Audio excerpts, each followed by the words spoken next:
Assalamu alaikum. I'm Umme Khanis Billah, assistant teacher, Dhaka Mass Industries Secondary School. Now we are going to start and going to enjoy an English class.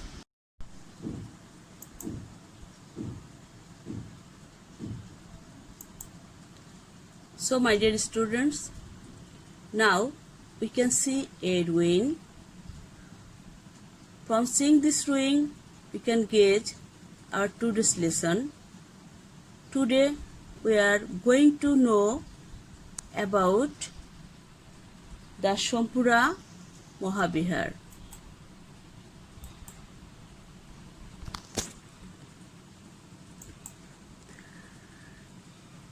Class 9, Listen English First Paper, Unit 8, Lesson 2. The Shampura Mahabihar. Then we are going to know about some new words and new words word meanings. First, archaeological. Archaeological means প্রত্নতাত্ত্বিক. Plain land. Plain land means সমভূমি. Excavated. Excavated means খনন. Immersed. Immersed means আবির্ভূত. Lofty ruin means উচ্চ ধ্বংসাবশেষ. Ancient. Ancient means প্রাচীন. Temple. Temple means প্রার্থনালয়. Surrounding. Surrounding means পরিবেষ্টিত. Archaeologist. Archaeologist means প্রত্নতত্ত্ববিদ. Intended. Intended means আগ্রহী বা ইচ্ছুক. Extensive. Extensive means ব্যাপক বা বিস্তৃত. Survey. Survey means জরিপ. Mound. Mound means ঢিপি, স্তূপ, গিরি, দুর্গ ইত্যাদি. Next, supervision. Supervision means তত্ত্বাবধান. Expeditions means অভিযান. Monastery. Monastery means ashram. Dominated. Dominated means শাসন. Monks. Monks means মঠধারী সন্ন্যাসী, যারা মঠে থাকেন, মঠে বসে আর্চনা করেন, আরাধনা করেন, তাদের বলা হয়েছে বা ভিক্ষু বলা হয়. Identified. Identified means চিহ্নিত. Clay cells. Clay cells means মাটির তৈরি সিলমোহর. Reputation. Reputation means সুনাম. Inscription. Inscription means লিপি. Devout. Devout যারা নিবেদিত থাকেন, ধর্মপ্রাণ থাকেন, স্রষ্টাকে খুঁজে বেড়ান, তাদের বলা হয়েছে. ডাইনেস্টি. রাজবংশ, যারা দেশ শাসন করেন, সেই বংশের কথা বলা হয়েছে. ইমপ্লিট মিন্স উচ্চে থাকা, উচ্চ করা. আপস অ্যান্ড ডাউনস, উত্থান পতন. আপস অ্যান্ড ডাউনস, উত্থান পতন. Next, we are going to learn students, open your book 112 page. 112 page. Listen to the Shampura Mahabihar. Paharpur is an important archaeological site situated in a village named Paharpur in Naugan district of northern Bangladesh. বাংলাদেশের উত্তরাঞ্চলের নওগাঁ জেলার পাহাড়পুর নামক গ্রামে অবস্থিত। পাহাড়পুর একটি গুরুত্বপূর্ণ প্রত্নতাত্ত্বিক স্থান। একটা গুরুত্বপূর্ণ প্রত্নতাত্ত্বিক স্থান। এই Naogaon is mainly plain land. এই নওগাঁটা মূলত সমতল ভূমি। বাট ইন দ্য মিডল, কিন্তু এর মাঝখানটা of it stood a hill covered with jungle. কিন্তু মাঝামাঝি জায়গাটা জঙ্গলে ঢাকা এক পাহাড় দাঁড়িয়ে ছিল। জঙ্গলে ঢাকা একটি পাহাড় দাঁড়িয়ে ছিল। স্থানটা হচ্ছে সমতল ভূমি, কিন্তু এর মাঝখানটা একটা জঙ্গলে ঘেরা একটা উঁচু ডিবির মতো দাঁড়ানো ছিল। যখন দ্য জঙ্গল ওয়াজ ক্লিয়ার্ড, যখন জঙ্গলটাকে পরিষ্কার করা হলো, অ্যান্ড দ্য হিল এক্সক্যাভেটেড, ওই পাহাড়টাকে খনন করা হলো, দ্যার ইমার্জ, সেখানে দেখা গেল a lofty ruin of an ancient temple. তখন এই জায়গা থেকে একটি প্রাচীন মন্দিরের সুউচ্চ ধ্বংসাবশেষ বেরিয়ে এলো। দ্য টেম্পল, এই মন্দিরটি is about 24 metre high from the surrounding level. আশেপাশের যে স্তরটা ছিল সেখান থেকে কি করা হলো, 24 মিটার উঁচু একটা মন্দিরের আকার পাওয়া গেল।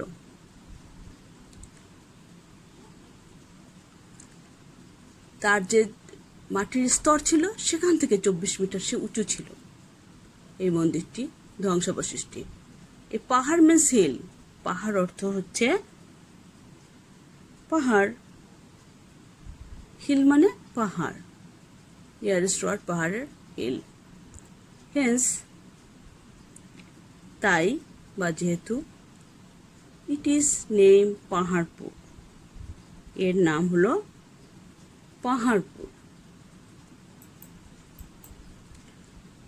হ্যাঁ, তো আমরা এখানে we can see A map এই নওগাঁ। এই নওগাঁর যে ম্যাপটা আমরা দেখতে পাচ্ছি, এর মিডলে অবস্থিত ছিল এই Paharpur.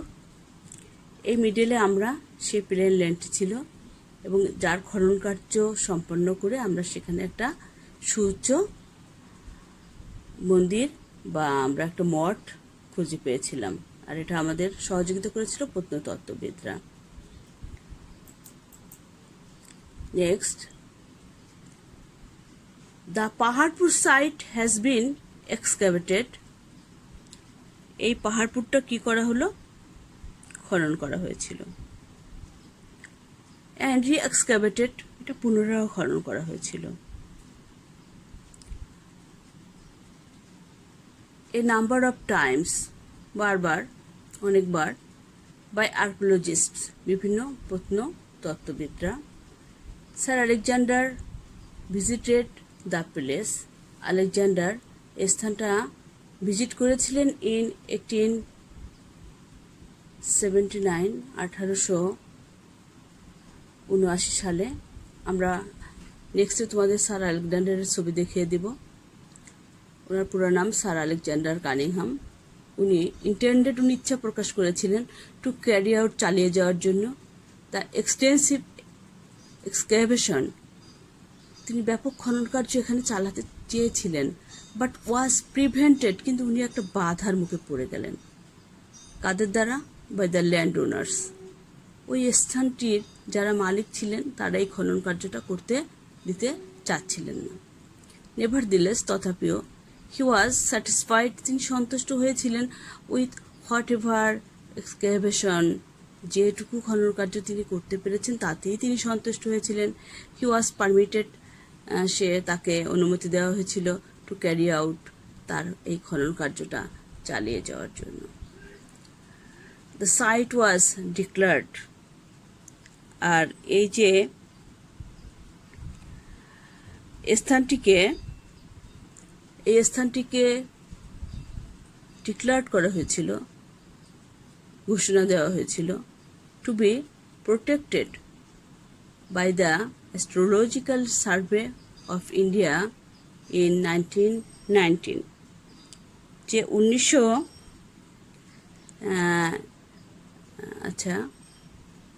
under the Ancient Monuments Preservation Act of 1904,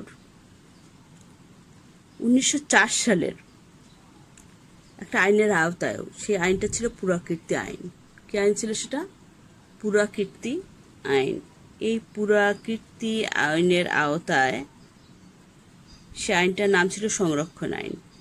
তাহলে 1904 সালের পুরাকীর্তি সংরক্ষণ আইনের অধীনে 19 সালে স্থানটিকে ভারতের একটি প্রত্নতাত্ত্বিক জরিপ কর্তৃক সংরক্ষিত ঘোষণা করা হয়েছিল।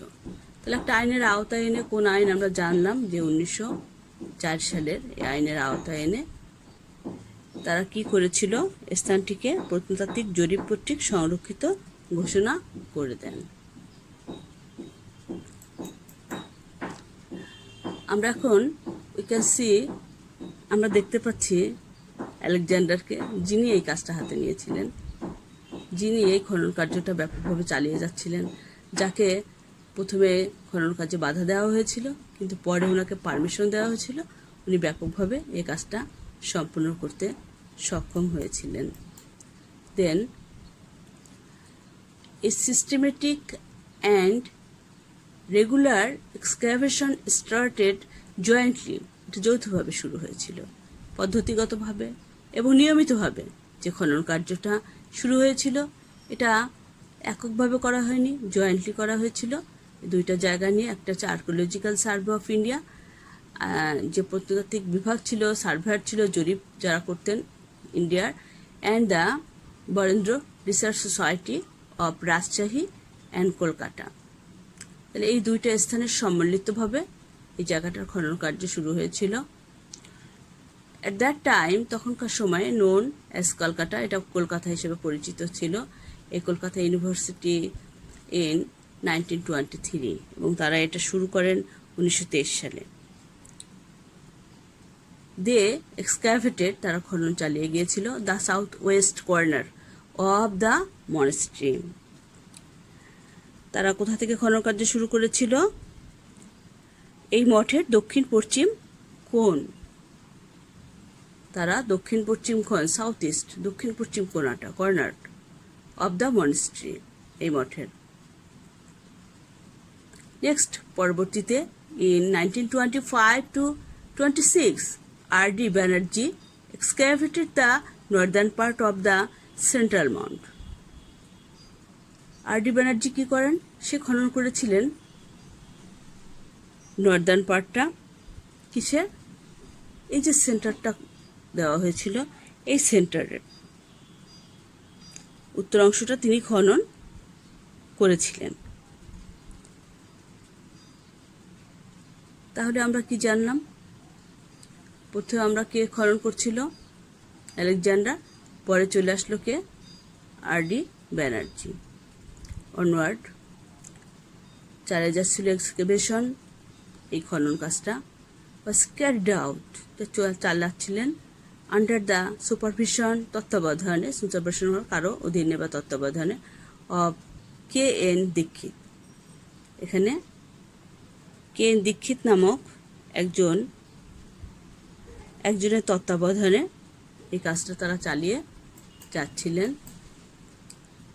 এই যে আমরা এর আগে কি জেনেছি, আর্কিওলজিক্যাল সার্ভে অফ ইন্ডিয়া, এই যে আর্কিওলজিক্যাল সার্ভে অফ ইন্ডিয়ার আমরা একটা ছবি দেখতে পাচ্ছি, এই তাদের সেই অফিসটা, তাদের উদ্যোগে দুইজনের উদ্যোগে করা হয়েছিল। একটা হচ্ছে আর্কিওলজিক্যাল সার্ভে অফ ইন্ডিয়া, আর একজনের যে আমরা দেখতে পাই সেটা হলো বরেন্দ্র গবেষণা জাদুঘর। এই দুইজনের যৌথ উদ্যোগে কাজটা শুরু হয়েছিল। দেন আমরা এখানে দেখতে পাই আরও একটা ছবি, যারা এই যে বরেন্দ্র যে আমাদের গবেষণাগার সেখানকার এই ছবিটা দেখতে পেলাম। দেন আমরা আবার পাঠ্যপুস্তকে ফিরে আসি। The department of archaeology of Bangladesh brought the site under further excavation after independence. স্বাধীনতার পরে বাংলাদেশে প্রত্নতত্ত্ব যে বিভাগটার স্থানটিকে পুনরায় খননের আওতায় তারা আবার নিয়ে আসেন, যে আবার খনন করবেন এর আওতায় তারা নিয়ে আসেন। The operation took place in 2 phases। আর কাজটাকে কি করা হয়, 2টা পর্যায়ে সম্পন্ন করা হয়েছিল। এই 2 ফেজ, 2টা যে ফেজে করা হয়েছিল, 2 phases, 2টা ফেজে, 2টা পর্যায়ে। ফেসেস মানে এখানে পর্যায়। The first phases was intended in 1981 to 82 and continued to 1984 to 1985। প্রথম পর্যায়টা শুরু হয়েছিল 1981 থেকে 82 সালে এবং দ্বিতীয় পর্যায়টা, এবং এই যে খনন কার্যটা এটা চলতে থাকে।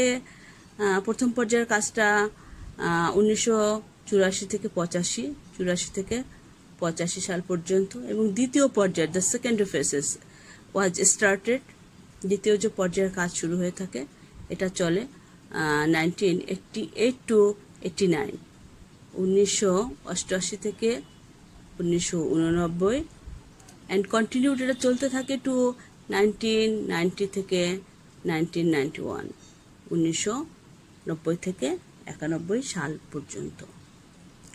Pre-liberation expeditions have revealed the architecture of a vast Buddhist monastery, the Sompura Mahavihar। তাহলে কি হলো, পরবর্তীতে এই কাজটা চলে। এই আর্কিওলজিক্যাল যারা আছেন তারা কি করেন, এই প্রত্নতত্ত্ববিদরা এটাকে আবিষ্কার করেন যে বিশাল একটা বৌদ্ধদের মঠ, আর এই মঠটাকে তারা উন্মোচন করে দেন।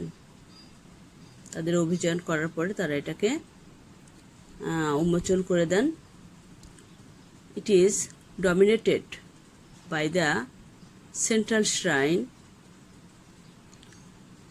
আর এটা হচ্ছে শাসন করতেন কারা, attracting immediate attention by its lofty, highest and unusual architectural design.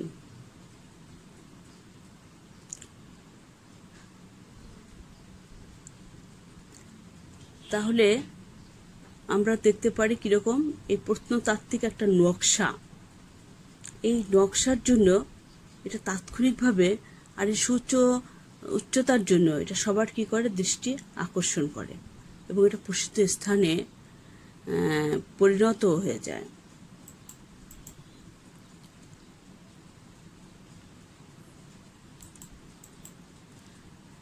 এই যে বাংলাদেশের ডিপার্টমেন্ট অফ আর্কিওলজি বাংলাদেশকে আমরা কি করতে পারি, আমরা দেখতে পারলাম যে প্রত্নতাত্ত্বিক অধিদপ্তর, গণপ্রজাতন্ত্রী বাংলাদেশ সরকার, এটা আমরা স্বাধীনতার পরবর্তীতে এই ডিপার্টমেন্টটা বাংলাদেশে চালু করা হয়েছিল।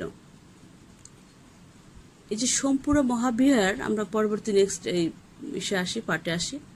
এই Somapura Mahavihara was one of the most famous Buddhist institution. এটা ছিল বিখ্যাত একটা বুদ্ধদের জন্য একটা প্রতিষ্ঠান, for monks of ancient Bengal and the southern Asia. এবার শুধু বাংলাদেশই নয়, এটা সাউদার্ন এশিয়ার ভিতরে এটা বিখ্যাত একটা সন্ন্যাসীদের জন্য একটা অন্যতম প্রসিদ্ধ বৌদ্ধ প্রতিষ্ঠান ছিল। The excavated complex at Paharpur has been identified as Sompura Mahavihar, built by the second Pala king Dharmapala. এবং ধর্মপাল কে ছিলেন? পাল রাজাদের দ্বিতীয় রাজা। এই পাল রাজাদের দ্বিতীয় রাজা এই ধর্মপাল এটা নির্মাণ করেছিলেন। এবং তিনি এটা 781 থেকে 882 খ্রিস্টাব্দে নির্মাণ করেছিলেন। আর এটা তখন ছিল সোমপুর মহাবিহার হিসেবে পরিচিত ছিল। আমরা এটা কী করে জানতে পারি? সাম ক্লে সেলস, এখানে কিছু মাটির তৈরি সিলমোহর ছিল যেটা পাওয়া গিয়েছিল মাটি খনন কার্যের পরে। ফ্রম দ্য রুইন্স, এই ধ্বংসাবশেষের মধ্যে হইতে আমরা পেয়েছিলাম এটা। Bear the inscription Shri Somapura সিঁড়ি, এগুলো লেখা ছিল সেই মাটির কেলের ভিতরে। যে আমরা যে কিভাবে এটা চিহ্নিত করলাম, এই সোমপুরা সিঁড়ি ছিল, হ্যাঁ, তারপর হচ্ছে ধর্মপালের কথা উল্লেখ ছিল, মহাবিহারের কথা উল্লেখ ছিল ইত্যাদি দেখে আমরা অনুমান করেছিলাম যে ধর্মপাল এটা 1881 থেকে 781 থেকে 821 সালে এটাকে খ্রিস্টাব্দে এটাকে তিনি নির্মাণ করেছিলেন। আমরা এগুলো দেখে আমরা অনুমান করেছিলাম মাটির মোহর দেখে। Next, the Pala rulers were devout Buddhists and they founded a number of monasteries throughout their growing empire. এই পাল শাসকেরা ছিলেন ধর্মপ্রাণ বৌদ্ধ। কীরকম ছিলেন? ধর্মপ্রাণ, ডিভোট বুদ্ধিস্ট, ধর্মপ্রাণ বৌদ্ধ, এবং তাদের বর্ধমান সাম্রাজ্যে তারা বেশ কিছু মঠ প্রতিষ্ঠিত করেছিলেন। Some of them became great centers of learning and their reputation quickly spread throughout Asia. এবং এটা কি হয়েছিল? কতগুলো ছিল তাদের ভিতরে যেগুলি শিক্ষার জন্য বিশাল একটা শিক্ষা কেন্দ্রে পরিণত হয়েছিল এবং দ্রুত, তাদের কুইকলি তাদের সুনাম সমস্ত এশিয়া মহাদেশে ছড়িয়ে পড়েছিল। এই Somapura Mahavihara's close relationship with the ruins dynasty implied that it shared the political ups and downs of its benefactors. এই শাসক রাজবংশের সাথে সোমপুর বিহারের নিবিড় একটা সম্পর্ক এখানে ইঙ্গিত রয়েছে, আর এটি পৃষ্ঠপোষকদের রাজনৈতিক উত্থান পতনের একটা অংশ ছিল। তো থ্যাংক ইউ এভরিবডি।